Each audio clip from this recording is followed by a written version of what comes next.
পাবনার ভাঙ্গুড়া উপজেলা মিলনায়তনে নাগরিক সংগঠনের অংশগ্রহণে জনপরিসর সম্প্রসারণ ও সুশাসন ব্যবস্থা শক্তিশালীকরণ প্রকল্পের আওতায় বিভিন্ন স্টেকহোল্ডার, পরিষেবা প্রদানকারী প্রতিষ্ঠান ও এনজিওর সাথে সংযোগ এবং সহযোগিতা বিষয়ক এক কর্মশালা অনুষ্ঠিত হয়।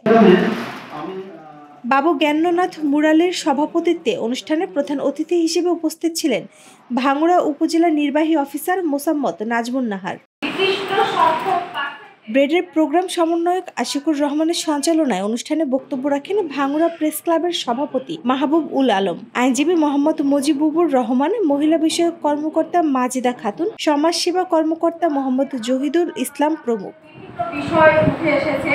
প্রধান অতিথি তার বক্তব্যে আদিবাসীদের যে কোনো সমস্যায় পাশে থাকার অঙ্গীকার করেন এবং আদিবাসী কিশোরী ১০ম শ্রেণীর ছাত্রী সবুস্তি সরকারকে একটি বাইসাইকেল উপহার দেন।